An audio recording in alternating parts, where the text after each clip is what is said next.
Top story this hour. Amid the escalating tensions between Armenia and Azerbaijan, U.S. Secretary of State Mike Pompeo on Thursday criticized Turkey's involvement in the raging conflict. Pompeo said that Turkey's involvement in the Karabakh conflict has increased the risk in the region.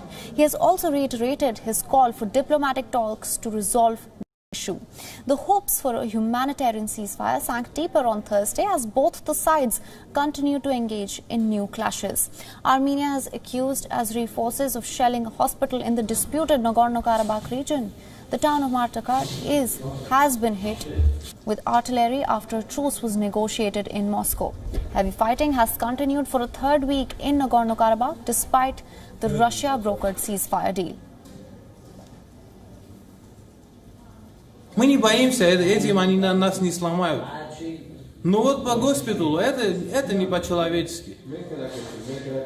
По больнице тоже мартакерцы били. Не знаю, у нас скорые все бьют. Мы выходим вот за ранеными, вот наши врачи, мы вместе выходим вот за ранеными, они бьют по скорой помощи. On the other hand, Azerbaijan has accused Armenian forces of shelling several of its regions. Azeri presidential aide Hikmat Hajiyev claimed that 3 Azeri civilians were killed and 3 were wounded during a funeral in Azerbaijan's Tatar region when an artillery shell fell on a cemetery. The claim was immediately supported by Turkey, which has publicly backed Azerbaijan in the conflict. Meanwhile, visuals released by Armenian media agencies show Armenian soldiers on the northern front line in the disputed region of Nagorno-Karabakh. Azeri forces have advanced along the north and south of the front line, taking positions in Karabakh in 2 districts that have been under Armenian control since 1994. Armenian Ministry of Foreign Affairs on Thursday said that over 6,000 residential, cultural and religious buildings have been damaged in the Nagorno-Karabakh since the conflict in the region flared up last month. Meanwhile, Armenia has also called on Azerbaijan of using heavy rockets to target civilian infrastructure in the town of Stepnakert.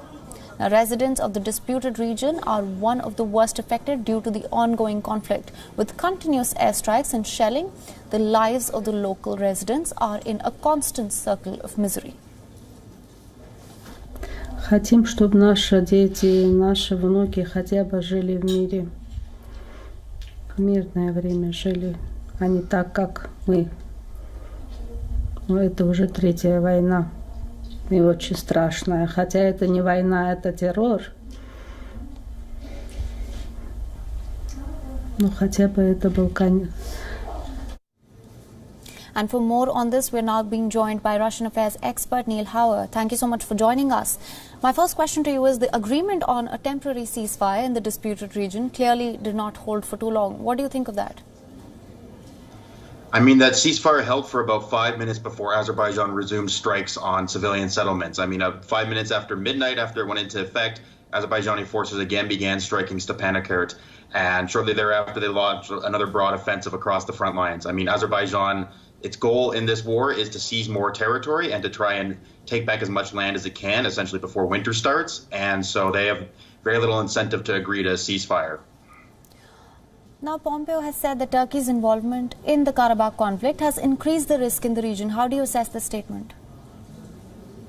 I think that's absolutely the case. I mean, this conflict was relatively stable. It was not resolved, but it was stable for the last 26 years because there was largely military parity between the 2 sides, Azerbaijan and Armenia. Despite Azerbaijan investing much more in its military, Armenia has the territorial advantage and the geographical advantage in the region. But now Turkey coming in and backing Azerbaijan fully for the first time in the history of this conflict, it's tipped the balance, and Turkish drones especially have proven very devastating in this conflict.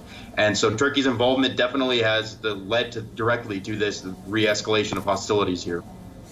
And since the agreement has failed to yield any results so far, what do you think is the way forward now?